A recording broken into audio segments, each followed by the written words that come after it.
inviting me to this great workshop. Since what I'm going to present is probably so far how everybody else thinks about interpret great please keep it open mind and if you have any questions, bring them up immediately. But don't abuse it because we have very strict time for today. So in the traditional model, visual information typically enters the brain.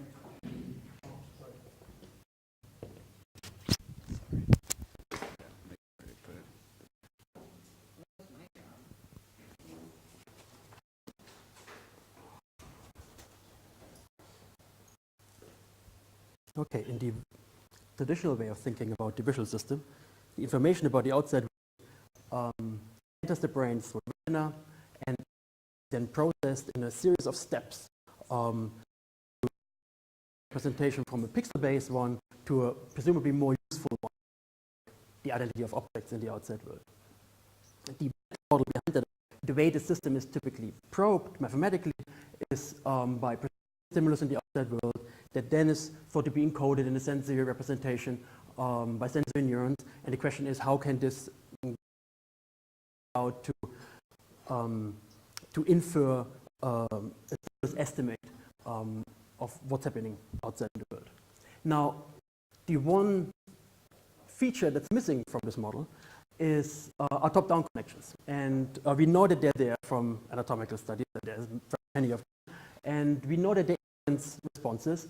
Attention, choice probabilities probably are partly caused by them, but also by the fact that correlations, noise correlations, want to be task-dependent. So, but what's unclear is what is their computational role. They simply seem to contaminate evidence in the sensory representation about the outside world. Are they really there only there for facilitate attention to particular parts of the space? Do they maybe transmit prior information? Now, what has also become clear over the last years, or I guess decades, is the brain isn't just interested in point of quantities of interest in the outside world, but it needs to represent and operate with uncertainties about them too.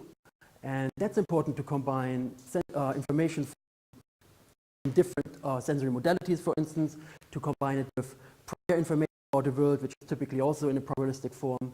And finally, it's crucial for decision making to avoid decisions with a small probability of potentially catastrophic outcomes.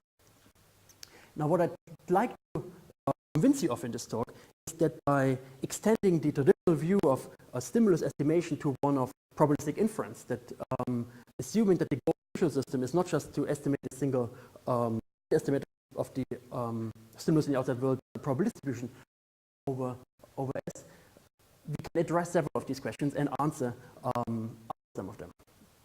So, number one, if you do probabilistic inference in a hierarchical system, you necessarily need top-down connections in addition to feed-forward connections, and I'll talk about it in a bit. So those top-down connections are there in order to facilitate this probabilistic inference. Furthermore, if we make assumptions about how this inference is implemented in the brain, namely by neural sampling, and I'll explain in a moment what this means, we can make predictions of what task correlations we should find, and then agree with what has been measured so far. We can make predictions about time courses and psychophysical kernel. These are the main empirical findings that I'm going to compare the model with. But within that context, we can also come up with a theory what top-down endogenous attention mean. And here too find increased responses at the intended location, decreased noise correlations, for very different reasons than simply let's change these quantities in order to improve a linear readout. I'm not sure I'm going to get to it, so if you're interested, ask me after the talk. So what exactly is probabilistic inference? The classic example in machine learning for this is, imagine you live in a basement apartment with a small window to the outside world, and all you see is a patch of grass out there. You realize sometimes that patch of grass is dry and sometimes it's wet. Now, over time you learn, maybe by leaving your apartment, that there's a sprinkler in the garden, and sometimes on and off, and depending whether the sprinkler is on or off, the probability of the grass being wet or not is increased or is higher or smaller. But even when the sprinkler is off, sometimes the grass is wet. So Sometime later, you realize sometimes it rains. It may be raining or not, depending on it. The probability of the grass being wet changes too. And then you realize, well, whether it rains or not, whether the sprinkler is on, depends on the sky, whether it's cloudy or sunny. And those conditional probability distributions, like is it raining, depending on whether the sky is cloudy or sunny, you can learn easily from just observing these statistical regularities in the outside world. And then you also learn a prior distribution depending where you live, what chance of it being cloudy or sunny on any one day. Now, this thing is called a generative model for the outside world or for the, let's say observation, the grass being dry or wet. And what probability theory tells us is how to combine these probability distributions into a total probability that allows us to compute any combination of values for these variables. And if we can do this, we can ask interesting questions. So, given that the grass is wet, what's the probability that the sprinkler is on? Given that the grass is wet, what's the probability that it has rained? Let's say we know the grass is wet and we know that it was cloudy. How does this change the probability of the sprinkler being on and it being raining? And that process, basically inferring the probabilities over unknown variables in the system based on observed variables, is what's called probabilistic inference. Now, to make this more relevant to the data we're dealing with here and the brain paradigms being used, let's look at a simple combination task. The generative model for such a coarse combination task you can think of it as follows. This is the task basically that the experimenter implements when generating the stimulus on the screen that the subject sees. So first you start with a variable that's either vertical or horizontal, drawn from a 50-50 by distribution, let's say. And depending on that value of this variable O, you set the values of two variables representing a vertical and horizontal grading. Say if O is vertical, then the variable representing vertical grading is on, and the one representing the horizontal grading is off. And if O is horizontal, vice versa. The image on the screen is then simply a superposition of those two gradings weighted by the value of those variables, 0 or 1. So mathematically, if O is 0 or 1, G1 and G2, they're also either the binary 0 or 1, and then Y is drawn from a Gaussian distribution around this mean just to model external noise. Okay, so inference in this task means, what the subject basically now has to do, is given this image, the subject has to infer the distributions over these unobserved variables that it doesn't know. In particular, this one, which will determine whether the subject gets a reward or not. Oh, yeah, so I should say, so those fields are called projective fields. That's what these variables G1 and G2 represent, and equivalents to receptive fields. Okay, and now this is a super simple system, and I could compute those probabilities over G1, G2, and O given a Y directly. However, any interesting inference task, in particular those the brain normally faces, are much more complicated, and direct computation of probabilities is just intractable. So we know from machine learning that one class of algorithms to solve such systems and to perform inference in them are sampling-based. So what does sampling-based mean? The idea behind sampling-based algorithms are, if I compute the probability distribution over those variables directly, maybe I can come up with a way to generate samples from these variables, over time map out the correct probability distribution.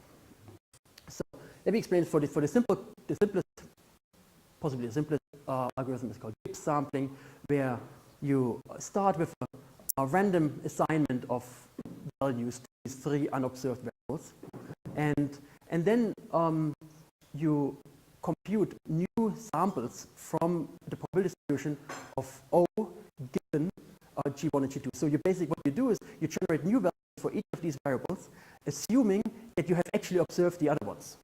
And the observed and the observation that you assume is their current value. So in this case, you draw a new sample from this probability distribution P of O given G1 and G2, assuming that G1 is 1 and G2 is 0. And that can be easily calculated. That would be 0. And you do the same for G1 and for G2, and then over time, you generate more and more samples. And the beauty of this is that you can show, now, if you look at one of these variables, let's say O, that the proportion of zeros and ones will approximate the correct posterior probability distribution that O was 0 or 1. And the same is true for G1 and for G2. And furthermore, you can look at variables together, so interpret these examples 1, 0 and 1, 0, and then the samples over time from G1 and G2 will be representing the correct posterior probability distribution of G1, G2 given Y. Now, what the neural sampling hypothesis basically does, or proposes, is that we should interpret those zeros and ones, or we should interpret the activity of sensory neurons as samples from probability distributions of variables that these neurons represent. So, in this case, we might simply say when O is 0, there's no spike. When it's 1, there is a spike. And we get these spike trains, which of course don't look particularly realistic. But there's a couple of nice papers by the Mars group, Hüsing et al. And Pecheski et al. Last year that show that you can actually implement skip sampling in a network of realistic neurons with continuous time, asynchronous spiking, and even limitations like refractory period. Furthermore, when you do that and you look at the responses of such sampling neurons through a traditional neuroscience lens, you'll see that the variability, the spike count variability is near Poisson. Typically, it's a little higher, a little more variable than Poisson. That when you program with reverse correlation techniques, they have receptive fields which resemble their projective fields. But, and if you now plot the response as a function of a one-dimensional stimulus parameter like orientation, you'll get tuning curves.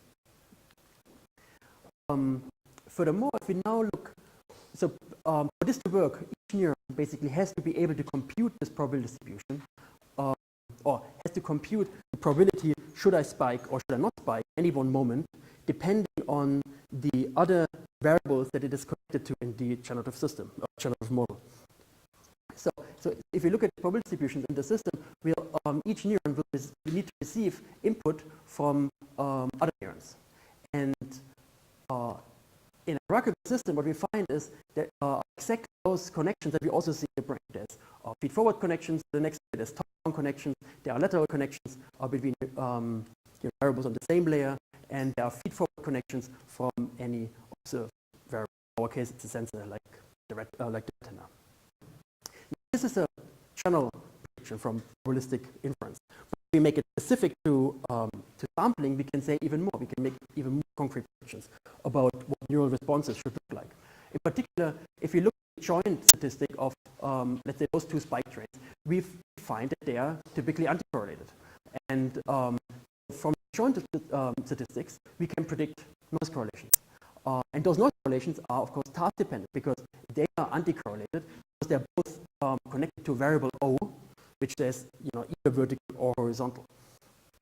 So depending on the task, those relationships are different, and the noise correlation structure that you get is different. Finally, we can compute in such a system choice probabilities and psychophysical kernels, and I'll show you the results of this. And if I get to it, predictions for the attention model.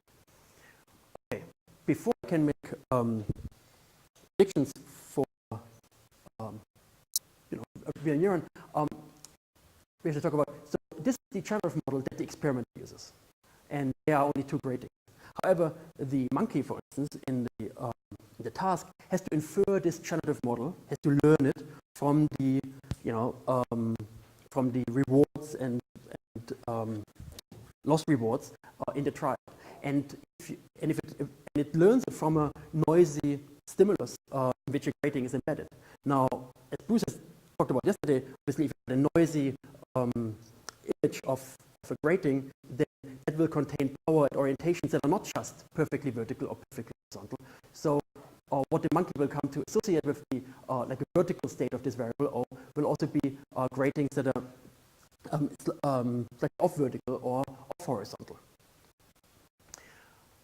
Okay, mathematical model is basically the same. I only replaced now G1 and G2 by vector over n.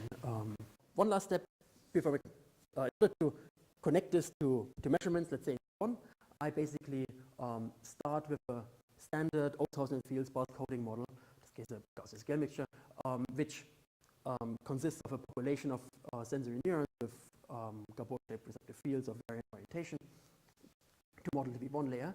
And I combine this with the task structure with the task structure of this task, where each grating variable now, representing to one grating, is now causing basically the activation of V1 neurons with orientation, with receptive fields whose orientation is very similar to that grating.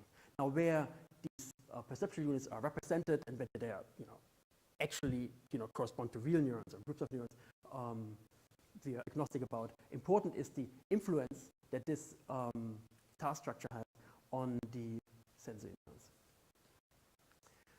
Okay, and this is the correlation matrix that we get, and this is a true prediction, I guess, and it looks very much like what Bruce showed yesterday.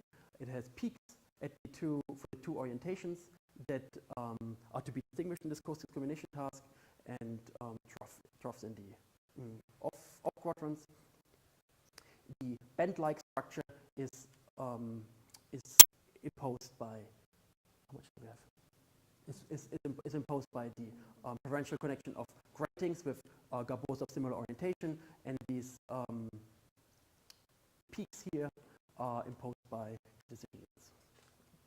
Okay, so before Bruce's data, the only published data on correlations in such a task were by Cohn and Newsome, who's also talked about this study yesterday, who measured the task dependence of noise correlations. So in order to compare our data, we basically collapsed our matrix perpendicular to this axis for those two quadrants separately. And we also find, just like Cohn and Newsome, that correlations as a function of difference in preferred orientation are higher for neuron pairs that support the same choice than neuron pairs that support different choices. And here again, I replotted the data from Cohn and Newsome. This magenta line corresponds to this, and this green line to this. Now, the one feature we can't reproduce is this crossover for neuron pairs with very different receptive fields. I don't know how real it is. I'm very interested to know whether Bruce finds it as well in his data. Okay, now to choice probabilities. We've also seen, I think in Klaus's talk yesterday, the data collected by Nienborg and Cumming, who found that when they measured psychophysical kernels, basically how the evidence is weighted over time, and choice probabilities at the same time in the same animal, that the time courses didn't match. In particular, choice probabilities asymptoted at long times, while the psychophysical kernel kept decreasing. If I do the same in my sampling-based model, I get essentially the same time course. Those will increase, they plateau over time, and this is not a surprise because there are explicit top-down connections which feedback the development of the choice to the sensory neurons. What is more surprising is the decreasing psychophysical kernel. Especially when I present this to machine learning audiences, they're very surprised because, after all, I'm claiming to do optimal Bayesian inference, and the optimal thing to do in this task is to use a constant psychophysical kernel. So the question is, why is this? Now, it turns out that this is a feature of the sampling-based representation. So it's a result of the fact that you can only generate one sample at a time, which leads to this effect that evidence at the beginning is weighted more heavily. You can also think about it as similar to Klaus's talk. Klaus has a attractor-based decision-making circuit at the top where this property is basically hard-coded. Here, the evidence integration at the top is perfect. However, because the information is fed back to lower layers, in order to make them consistent with the current belief at the top layers, we essentially have an attractor network that is across layers. I mean, I don't have time, but if you're interested, please ask me about it afterwards.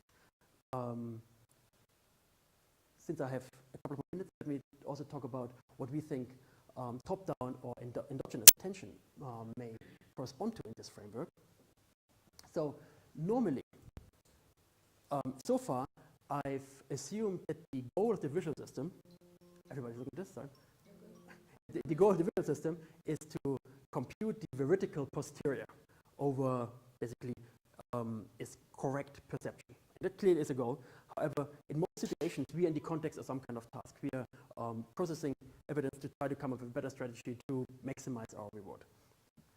So we have to compute the expected reward given our current reward or loss function. So if this is, a cartoon of a posterior and it's represented by a number of samples, in this case, then computing the expected reward is simply an integral over the reward function times the posterior. And in a sampling-based representation, this simply amounts to summing the value of the reward function at the positions of the samples that I'm drawing from the posterior. Now, this is all well and good when I have many samples, but many decisions have to be made under time pressure where I can only collect a few samples. And furthermore, this reward function in the real world is often concentrated in very small parts of the state space. So either in very small parts of the visual space or very small parts of the feature space.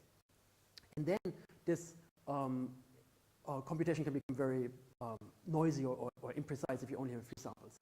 And it's actually beneficial to try to sample more often from parts in state space where the amplitude and the reward function is correct. And that's the idea of what we think attention may mean. And this is not a crazy idea. Think about perception. Think about bistable perception. When looking at a Necker cube, let's say, for extended time, our perception switches between the two most likely interpretations, protruding and to the front or to the back. And we know from psychophysics that by attending to one of these interpretations, we can actually extend the duration for which we perceive them. So what this means, if this is the posterior over those two, it means that we are consciously or cognitively able to shift probability mass, to one side or to the other side. And that's exactly what would be needed to implement the attention that I mentioned just now. So what we propose is that what attention does is, away from the veridical posterior, we selectively sample samples from the parts of the state space that are most behavioral relevant at any one time. And thereby we can increase the quality of this computation. Now, just quickly, we forgot about it. So we implemented this idea for the same course discrimination task at two locations. One case, attention was split between the two locations. The other case, it was directed to only one location. And what we find is, of course, that the expected reward increases, that the discrimination performance improves. That's almost by, well, not just almost, that is by design. What's more interesting is, well, that also leads to an increased response gate in the neurons at the attended location. And furthermore, because you take out this switching back and forth of where you expect the stimulus to occur, decreased noise correlations between neurons at the attended location, also in agreement with empirical findings by Cohn-Mosel and Mitchell and Reynolds. Okay, summary. So by thinking about the visual system, or the goal of the visual system, not just as one of stimulus estimation, but one of probabilistic inference, we come to a canonical normative explanation for top-down connections as subserving this process. We can explain noise correlations and their task dependence in a normative framework, and that's an important. And this is actually one of the strongest predictions from this whole thing, because in a sampling-based representation, dependencies between the variables in your generative model will show up as noise correlations in your data. So if you give me your task, I can predict the noise correlations that you should find in your sensory population. And that's unlike other codes, like, for instance, the probabilistic population codes that are parametric, where that wouldn't be the case. Furthermore, we find that the time courses of choice probabilities and psychophysical kernels agree with the data. And the decreasing psychophysical kernel is, I find, particularly interesting because this is not just a feature that's found in low-level perceptual decision-making, but also, for higher cognitive tasks. Okay, we have a theory for what attention means in this framework, and it's consistent with empirical findings about response gain and noise correlations. And we also think we understand what the sources of this mismatch between neurometric and psychometric thresholds. That some neurons in those tasks are almost as good as the entire animal. So ask me about it afterwards if you're interested.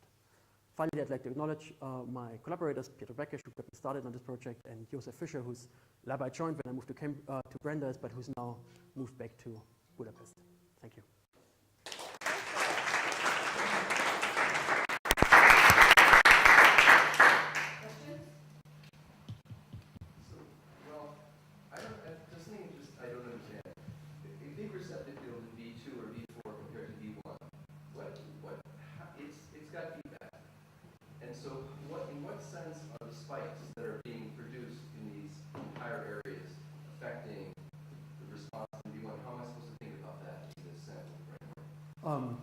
Well, I'm not sure I understand your question correctly, but if I do, then I think the way to think about neural responses in, let's say, V1 and V2 are as coming from neurons that represent variables in the generative model that the brain has learned about the outside world, which is so complicated we don't know it, which is why I'm going to the simple two alternative force choice task.